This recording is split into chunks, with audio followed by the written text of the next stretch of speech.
아주 옛날 순천의 한 해안 마을에서는 이상한 일이 일어나곤 했습니다. 바닷바람이 세차게 불던 어느 날, 마을 사람들은 밤마다 묘한 소리를 듣기 시작했습니다. 그것은 마치 누군가의 흐느낌 소리 같았고, 밤이 깊어질수록 그 소리는 더욱 선명하게 들려왔습니다.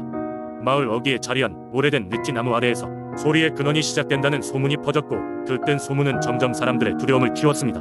마을에는 한 노인이 있었는데, 그는 마을 사람들에게 앞으로 닥쳐올 재앙을 경고했습니다.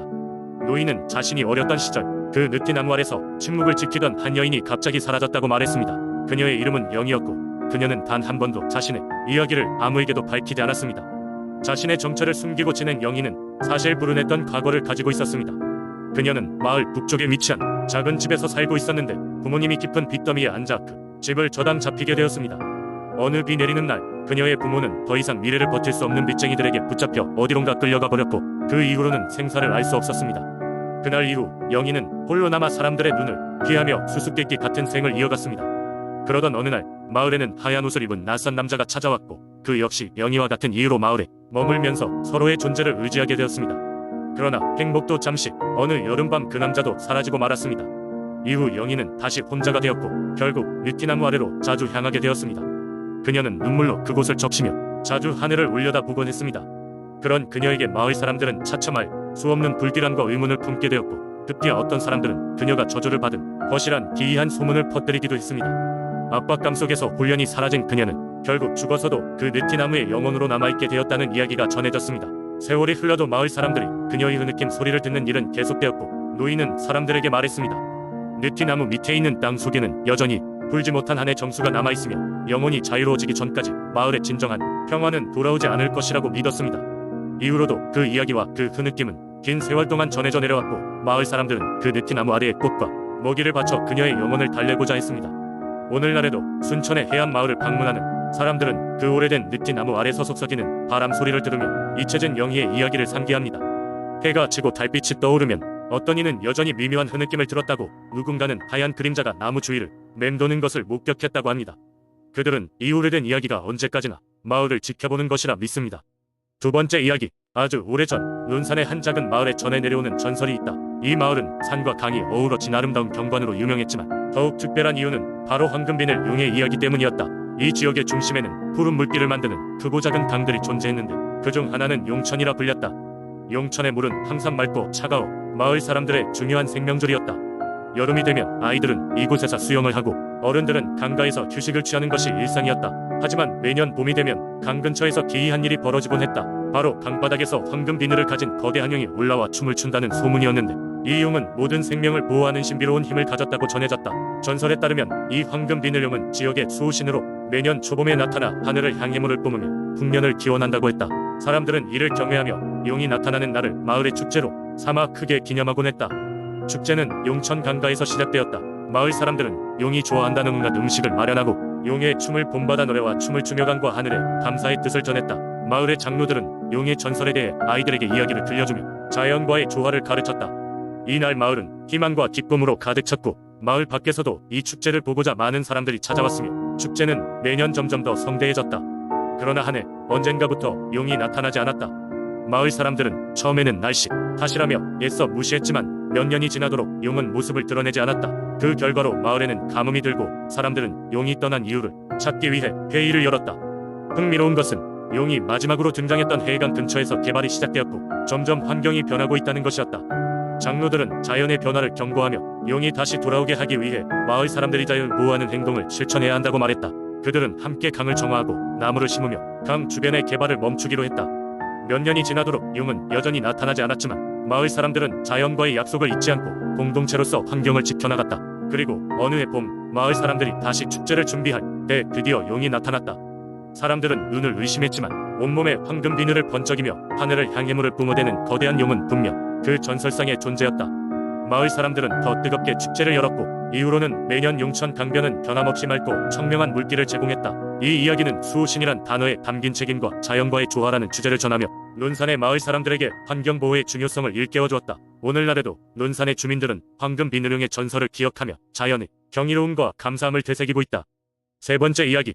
옛날, 아주 먼 옛날, 태안의 바다 깊은 곳에는 환상적인 생명력이 깃든 바닷속 왕국이 있었다. 이곳을 다스리던 여신은 헤루라고 불렸으며 그녀는 바다의 모든 생명을 아끼고 보살폈다. 그녀의 머리카락은 파도처럼 흩날렸고 눈은 무궁무진한 바다의 색을 담고 있었다. 바닷속 생물들은 헤루 여신을 따르며 그녀가 주는 사랑을 받으며 평화롭게 살았다. 헤루 여신은 특히 육지와의 경계에 서서 인간들을 주의 깊게 살폈다. 그녀는 인간들이 바다와 어우러져 살아가길 원했으나 인간들은 종종 바다의 경계선을 넘고 파괴적인 행위를 일삼았다. 헤루 여신에게는 그런 인간들의 행동이 무척 안타깝게 보였다. 그녀는 몇 번이고 인간들에게 경고를 주고 바다의 중요성을 일깨워주고자 했다. 어느 날 태안의 한 마을에 엄청난 폭풍이 몰아닥쳤다. 바다는 흉부한 얼굴을 드러내며 거대한 파도를 마을로 던졌다. 주민들은 두려움에 떨며 한 곳에 모여 있었다. 그때 마을의 한 어부가 주민들 앞에 나서서 이야기를 꺼냈다. 바다에는 헤루라는 여신이 있다고 들었습니다. 우리는 지금까지 바다의 은혜를 잡았지만 그에 대한 예의를 다하지 않았습니다. 이 폭풍은 우리의 경솔함에 대한 징벌일지도 모릅니다. 어부의 말에 주민들은 고개를 끄덕였고 그제야 그들은 바다에 대한 경외심을 되살리기 시작했다. 어부는 주민들을 이끌고 바닷가로 향했다. 그들은 마을의 작은 신사를 깨끗이 정리하고 온갖 해산물을 바쳤다. 그리고 주민 모두가 차례로 무릎을 꿇고 바다에게 그리고 헤루 여신에게 용서를 구했다. 이후로는 놀랍게도 바람이 잠잠해지고 파도가 잦아들었다. 주민들은 이를 보고 헤루 여신이 그들의 진심을 받아들였다고 믿었다. 그 후로 태안의 사람들은 바다를 신성하게 여겼고 헤루 여신의 전설은 오랫동안 전해지면서 바다에 대한 경외심을 이어갔다. 오늘날에도 태안에는 헤루 여신을 경배하는 작은 축제가 매년 열린다. 주민들은 그날을 맞아 바다에 꽃과 음식을 바치고 서로의 안녕을 기원하며 바다의 은혜를 노래한다. 그리고 헤루 여신은 여전히 그들의 마음속에 그리고 태안의 바다속 깊은 곳에 서정히 그들을 지켜보고 있을 것이다. 네 번째 이야기. 옛날 옛적 아름다운 산과 넓은 평야가 펼쳐진 전라남도의 작은 마을 화순이 있었다. 이곳은 아름다운 자연 경관으로 유명했지만 주민들 사이에서는 알 수 없는 고요한 신비로움이 마을 전체에 감돌고 있었다. 이곳의 사람들은 그 고요함을 마을을 지켜주는 민속 신앙에서 비롯된 것이라고 생각했다. 화순의 깊은 산속에는 단아한 나무로 만들어진 작은 사당이 있었다. 이 사당은 수백 년 동안 이 마을을 지켜주는 수호신을 모시는 곳으로 알려져 있었다. 마을 사람들은 수호신이 마을에 번영을 주고 나쁜 기운을 물리쳐준다고 믿었다. 그 믿음은 대대로 전해져 내려왔고 사당은 마을 사람들 모두에게 매우 중요한 장소로 자리 잡았다. 하지만 이 사당에는 언제나 신비롭고 은밀한 이야기가 전해져 내려왔다. 수호신이 그 모습을 드러내는 날에는 온 천지가 조용해지고 나무들이 수수하게 흔들린다고 했다. 그러던 어느 날 이 이야기에 매우 호기심을 느낀 소년 현준이 있었다. 그는 마을 어르신들에게 이 이야기에 대해 들었고 항상 그 진리를 확인하고 싶어 했다. 어느 자그마한 봄날 저녁 현준은 자신의 호기심을 억누를 수 없었다. 그래서 그는 조용히 산속 사당으로 향했다. 그의 손에는 아침부터 준비한 작은 샌드위치 와물이 담긴 병이 들려 있었다. 그는 낮부터 정성을 들여 수호신에게 바칠 간단한 음식을 준비했다. 마침내 해가 지고 사당에 도착한 현준은 떨어지는 노을 속에서 사당 앞에 조그맣게 앉았다. 밤이 깊어지고 달이 떠오르자 주변은 황홀할 정도로 조용해졌다. 아무 소리도 들리지 않았고 단지 바람이 나뭇잎을 간지리는 소리만이 사방을 감쌌다. 그때 현준의 눈에 하얀 연기가 보이기 시작했다. 그 연기는 점점 파도처럼 일렁이더니 곧 사당이 내부에서 유령처럼 부드러운 형체를 이루었다. 바로 그 순간 현준은 자신의 눈앞에 있는 것이 수호신임을 직감했다. 수호신은 나긋한 목소리로 말을 걸었다. 두려워하지 마라, 작은 친구여. 내가 나에게 바친 정성이 너무나도 크도다. 내 마음을 느꼈기에 나는 이렇게 너희 앞에 모습을 드러냈다. 현준은 압도된 감정에 말문이 막혔지만 용기를 내어 물었다. 수호신님, 당신은 항상 우리를 지켜주시는 거군요. 무엇이 당신을 여기에 머무르게 하나요? 수호신은 꿈같은 목소리로 설명했다. 이 산과 마을의 조화, 사람들의 따뜻한 마음이 나를 이곳에 머물게 한다. 너희들이 서로 사랑하고 이웃을 돌보는 한 나는 언제나 너희를 지키리라. 이 말을 듣고 현준은 마음 깊이 감동했다. 그는 마을로 돌아가 이 경험을 친구들과 가족에게 전하며 마을 사람들 모두가 항상 화합하고 서로를 아끼도록 했다. 그 이후로도 현준의 이야기는 대대로 내려오며 사람들은 사당을 찾아 수호신께 자신들만의 감사와 소망을 전했다. 그리고 화순은 언제나 평화롭고 번영하는 마을로 남게 되었다.